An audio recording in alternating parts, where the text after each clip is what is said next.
Hey guys, welcome to another episode of Getting Real in the Field. And this is the show where we talk about all the things that you hate to do, which is following up, talking to your past clients, sending emails, text messages, and just calling them out of the blue. Because for some reason, we just don't like to call our past clients.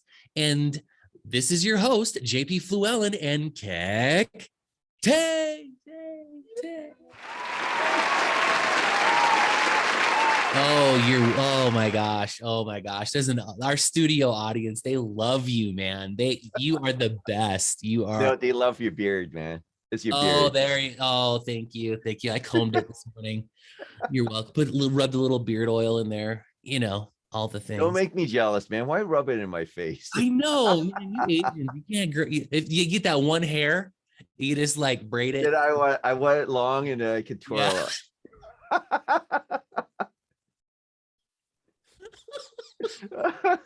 Oh man. Oh, Okay. all right.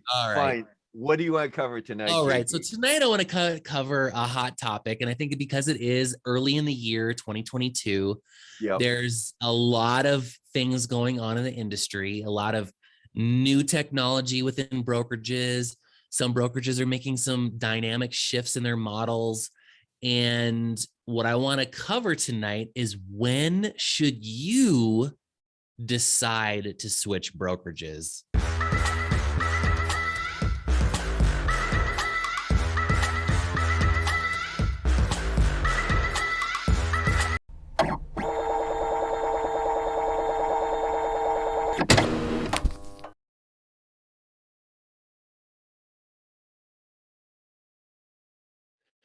Because I think a lot of agents, they want to do it, but they find out that it's just like mentally, it's almost like asking your wife for a divorce, because it's that they're that bonded to their brokerage. Like, Wow. and a lot of times, it's sold on the idea of, our brokerage flag is what's going to make your business.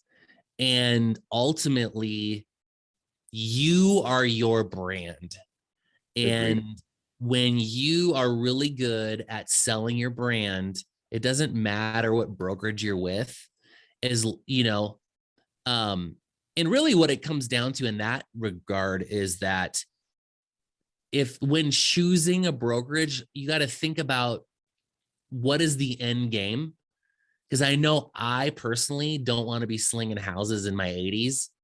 I mean, for one, like trying to get upstairs and opening lock boxes, especially as this technology keeps changing. Like, I can't get like a chip in my cane, and trying to open up a lockbox, and doing that, because there's a lot of agents out there still slinging houses, like, and they're like stretching to like 80 plus. Oh, I And know. I love my and agents in Chicago. They are in the 80 plus. yeah, but that's not, I mean, obviously, and here's the issue. The issue really comes down to is that real estate is a really good game to be in. And we we love to work with our clients. Our past clients are the best.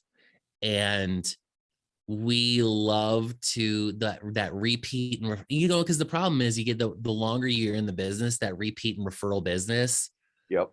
it's it's like washing your clothes. You gotta wash, rinse, repeat, and so when someone's like, hey, I need to buy a house, or I want to buy a new investment property, and you're just like, okay, I love you guys, let's do this. However, there's new models emerging, and with the new models emerging, there are brokerages offering stock options. And with stock comes longevity, because the agent is reinvesting part of their commission essentially back into themselves. They're investing back into their longevity in the business, so that at some point, a person could sell their stock and then, do other things with it. as well as agents should be investing in real estate. They should have rental properties. They should have a diverse portfolio in physical assets as well as digital assets, of course. But what brokerages are supporting the agent in that way? And that's the question you really have to ask yourself, is what's the long game, you know?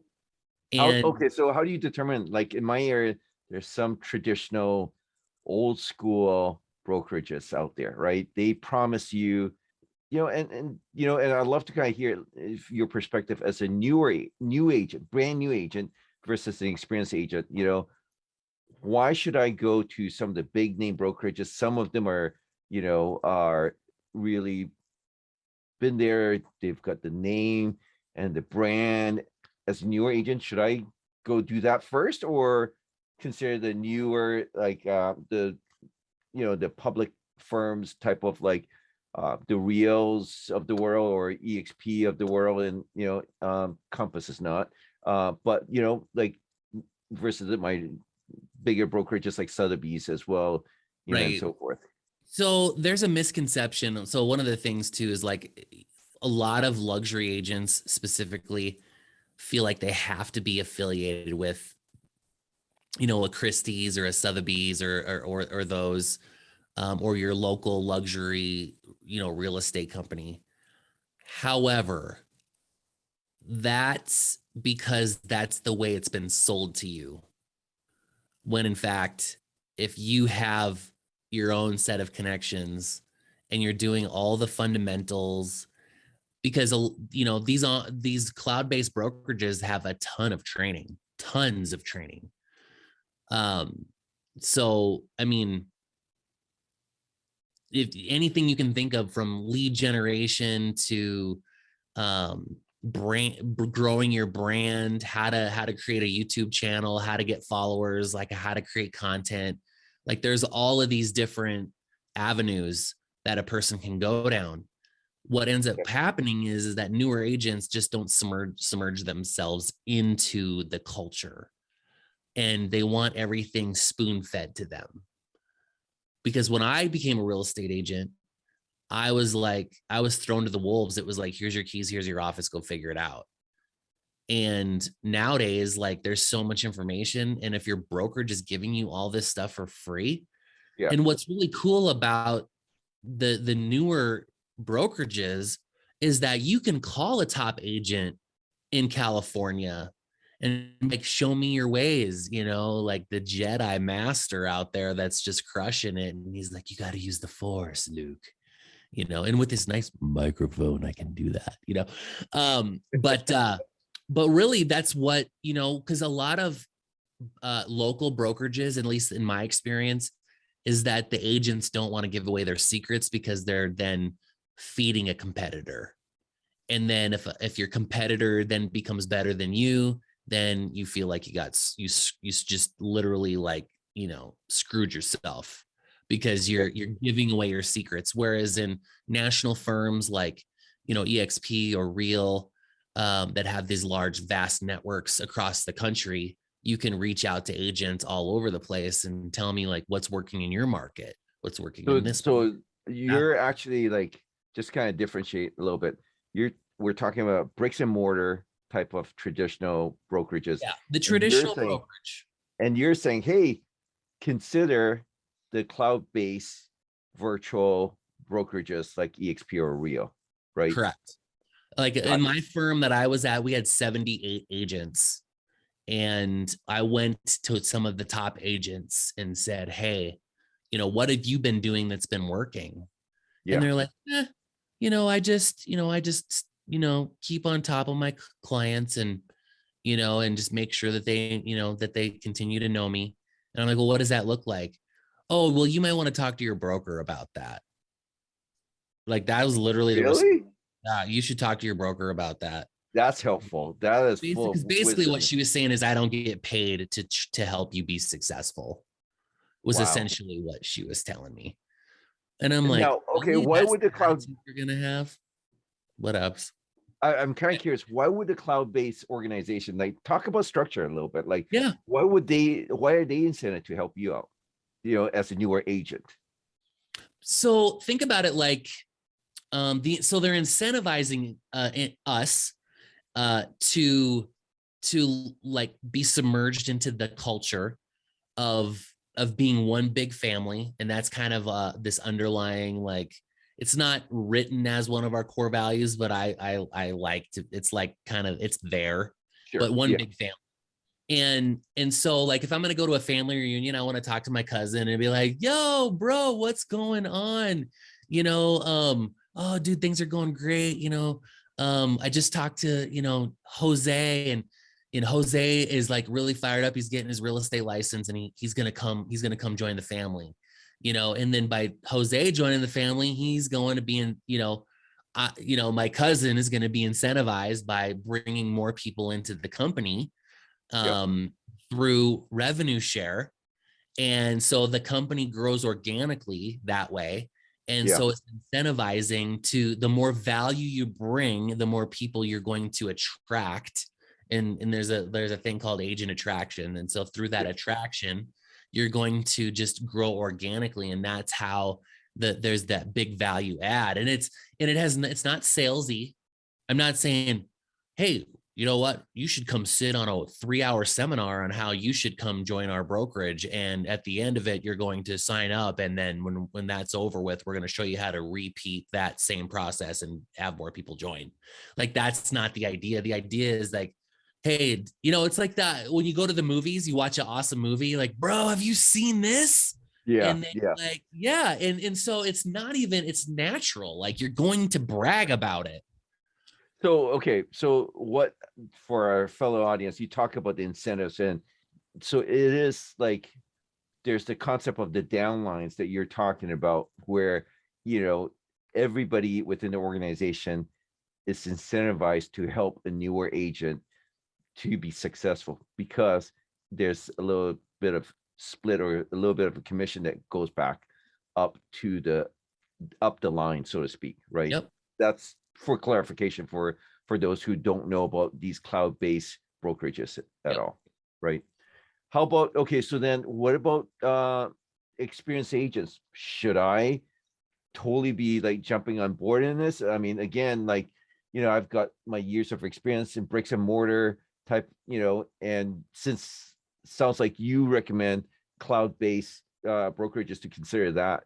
So Pros and cons on usually what that. ends up happening is a lot of experienced agents get to a plateau where that bricks and mortar no longer serves their growth.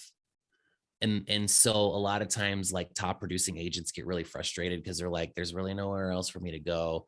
I'm kind of at a point where it's like, what do I do next? Do I start a team? Do I start my own brokerage? Do I, there's just no, because I'm not going to be able to like be the broker, because I'm not going to, the broker is the broker. And a lot of times that broker is the owner. And so like top producing agents start running these numbers, and they're like, they start really, really diving into the numbers, and they start looking at their, like when they get their checks, they're like, these splits, and there's a lot of brokerages out there that don't have a capping model. So it's just, you reach a plateau and you're paying that forever. Like, that's it. You're never going to cap. Our numbers are the numbers, and that's it. If you don't like it, there's the door. But as a top producing agent, they're like, I don't know if I'm going to be a top producing agent anymore if I leave. And that's just not the case. Like, it's just fear, and you hear all the rhetoric out there that everything is on the other side of fear. You're going to become who you've always wanted to be if you just jump out of the cocoon and become a butterfly, all the things, right? But You unplug from the matrix, and then you become yes, like, which aware. pill do you want to take? You know? And so New line. I tossed these ideas around for a year because I was at bricks and mortar for 7 years. Yeah. And I got to a point where I was like, okay, this has to change. Like, the madness has to change. And I really wanted to test the theory that success is not based on the brokerage you're with. And so my first switch was to another cloud-based brokerage. And I was there for 3 years. And literally, like, there was like this weird weight on my back I didn't Yeah. know was even there. But when I switched, it was like I was like literally I felt 15 pounds lighter. It was the strangest thing. Like I was like, oh, I was like less stressed out. I felt more in control of like my future. Like I was making more because the splits were way better. I was getting stock. I was I was I was really happy about my paychecks again, and like there was a capping structure, like all these different things that I was not accustomed to. And I made like 35% more by doing the exact same thing I was doing because I had a better attitude, because I was more excited about what I was doing. Yeah. Because I literally just like, it's like when you're at a job and they give you like this stupid raise, you're just like, I am I really that what did I do? What did I do? Was there something I did? Did I get a review? Did somebody give a review for me? You know? And so I had a better attitude about it. And through that, I was more productive, and I utilized a lot of the tools that I never had before at my previous brokerage because it was very tech based. And so from there I was like, well, how could this get any better? And then I got approached by Real, and it got better. So I think that, again, going back to there, everything is on the other side of fear. If you just commit to knowing that, like, when we're working with our clients as agents, like, okay, if you just work with me, I know you're going to have a better experience. And then when it's all said and done, they're like, oh, our agent was so great. He was awesome. I would recommend him to everybody. Like, but they don't know that until you close, right? So Yeah. it's the same thing. Like, why are we treating ourselves that way? It's like, well, we already know what we know, and that's not what I want. So why do we? And I know I need to make a change, but why do I not do it? When Yeah. in fact, it's just, you've got to trust yourself and know that you are your brand, and when you know that, you're going to get all the things that come with that. So, and you hit on one key point too, that you kind of touched on earlier on, and then wrapping it up as well too. That's like, build your brand. Don't hang your brand based on a brokerage, and build your brand the moment you start as a brand new agent. I always encourage that. Don't go and like use another brokerage's like email system, because you're now tied and associated with that brokerage rather than building your own brand. And then when it's time to leave, it's much more portable and much more easier to move around, and so you don't feel weighed down or and tied to that brokerage for the rest of your life, because for some reason you feel burdened, you want to move on. You've got portability as well too, right? By building your brand. Oh, I think this is great. Perfect timing for this discussion tonight, because I've talked to this past 2 weeks, I've been talking to, or 3 weeks now. And I feel like, I've been talking with a lot of agents who are switching. So this is very timely and a good perspective, especially learning more about cloud-based brokerages like Rio as well too. Yeah, absolutely. So if you guys want to know what's going on over in the Titan real estate team world over at Real, you can give me a call at 307-772-1184. You can DM me on Instagram, Facebook.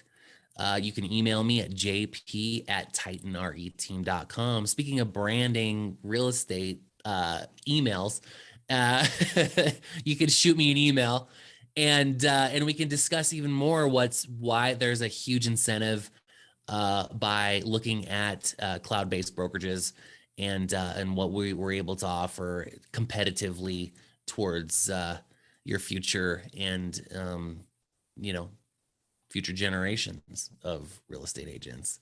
And what's going on over in your world, Keck? In my world, it is all about helping agents build their brand, helping them build their leads by following up with them, right? And so If you want to learn more about what we do at Fieldnotes, feel free to reach out to me. My direct number is 425-740-0260, or check us out at fieldnotes.ai. Awesome. Well, that wraps up another episode of Getting Real in the Field. Catch you guys on the next video. Peace. Peace.